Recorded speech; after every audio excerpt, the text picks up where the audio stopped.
Welcome to The Explainer. Today, we're diving into a genuinely chilling medical mystery. This is one of those topics that perfectly bridges the gap between dark true crime and absolutely fascinating cellular science. So settle in, because this is going to be quite the wild scientific ride. Let's start with a little riddle. What is completely colorless, totally tasteless, totally odorless, and was historically dubbed inheritance powder? Well, I'll give you a hint. It's a near-perfect, practically undetectable weapon, and for decades, it was the absolute favorite tool of notorious assassins, spies, and serial killers. If you guessed thallium, you hit the nail right on the head, atomic number 81. Now, in its pure elemental form, it's this heavy, gray, post-transition metal. It actually discolors when exposed to the air, and you won't just find it lying around free in nature, but when it gets combined into highly water-soluble salts like thallium sulfate, that is when it becomes incredibly deadly. And crazily enough, historically, these exact salts were widely sold as a super cheap, highly effective rat poison and ant killer. Part 1. A History of Murder. So let's look at the thallium craze and how this really obscure element became a literal household nightmare. Picture this. It's the early 1950s in Australia. You could just walk into a corner store and buy over-the-counter rat bait under the brand name Thalrat. And, well, that easy access triggered a terrifying wave of domestic murders. In September 1952, Yvonne Fletcher used it to kill her husbands. Literally weeks later, Ruby Norton was tried for her son-in-law's death. The very next year, Beryl Haig poisoned her husband's tea simply to, and I quote, give him a headache. Then you had Caroline Grills, who earned the chilling nickname Aunt Thally. She was locked up for life after systematically poisoning multiple family members. It was a full-blown crisis. By the end of 1953, the government finally stepped in and officially banned thallium rat poison. But of course, its notoriety didn't just stay in Australia. Jump forward to 1971 in England. A really notorious serial killer named Graham Young, better known as the teacup poisoner, used thallium to poison around 70 people. 3 of them tragically died.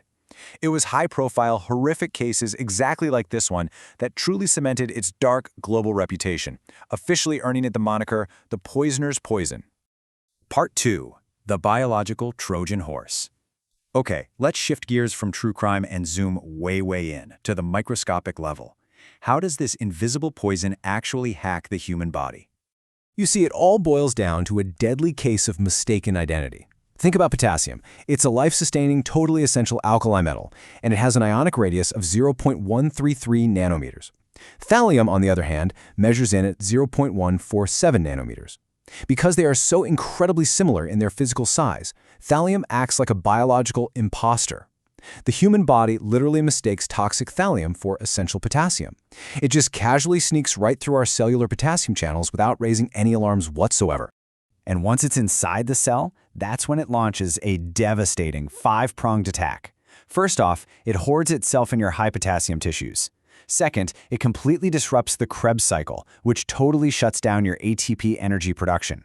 Third, it sequesters essential riboflavin.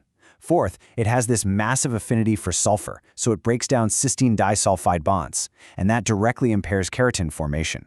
Finally, number 5, it induces severe degeneration of the myelin sheaths, the insulation protecting your central and peripheral nervous systems. I mean, we are talking about a total systemic cellular shutdown. Part 3. The Symptoms Journey. So what does that shutdown actually feel like? Let's walk through the slow, agonizing progression of symptoms that makes this stuff an absolute nightmare for doctors to diagnose. As a poison, thallium is an absolute master of disguise. Within the first few hours, victims usually just experience typical stomach bug symptoms: nausea, vomiting, diarrhea, some abdominal pain. You'd think it was food poisoning. But then, 2 to 5 days later, that morphs into agonizing peripheral nerve pain. Patients often describe it as the sensation of walking barefoot on hot coals. You also see motor weakness and ataxia. But the real kicker?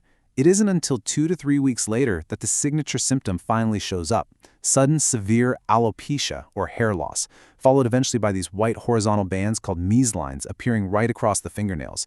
By the time the hair starts falling out, the poison has already been wreaking havoc inside the body for weeks. Part 4. A Modern Medical Mystery. To really cement just how tricky this is to catch in the real world, let's look at a recent medical case study involving a 29-year-old man.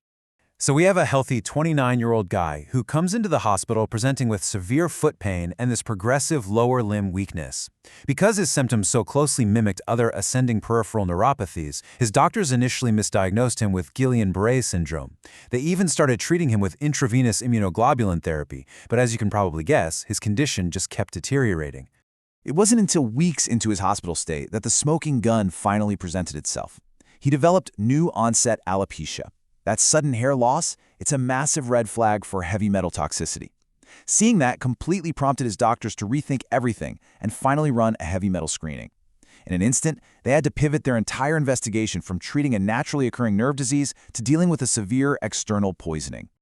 When the lab results came back, they were just staggering.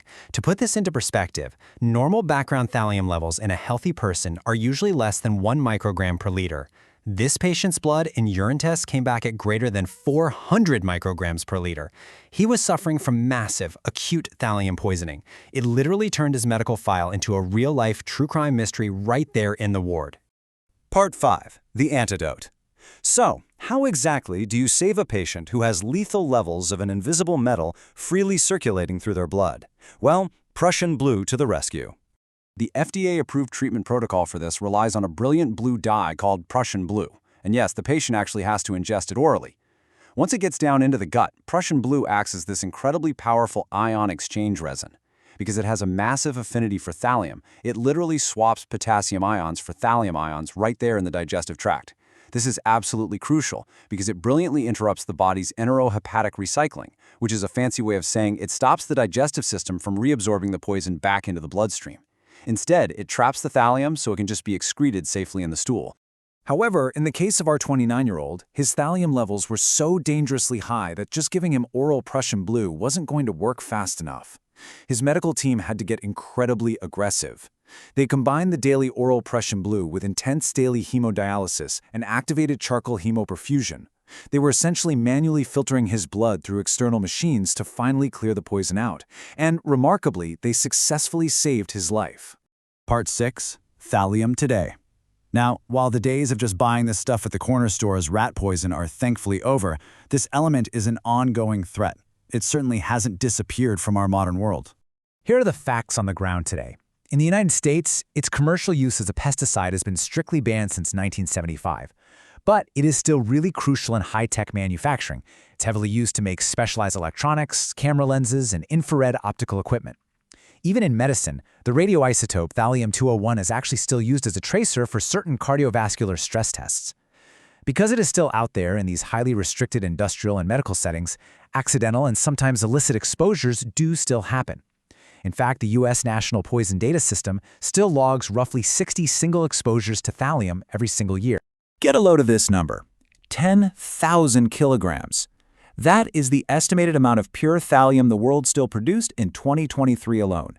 Now, it's not mined directly. It's primarily gathered as a toxic, yet commercially valuable byproduct from the roasting of copper, lead, and zinc ores. Which leaves us with a pretty chilling final thought to ponder. The poisoner's poison is strictly regulated today, sure, but it is unequivocally still out there, hiding in high-tech factories and industrial waste. If this invisible, tasteless biological imposter somehow found its way into your system, would your doctor know what to look for before your hair started falling out weeks later? It's a terrifying question, and for me, it proves just how vital it is to understand the microscopic mechanisms of the world around us. Thank you so much for joining me on this explainer. Stay curious, stay focused, and I'll catch you on the next one.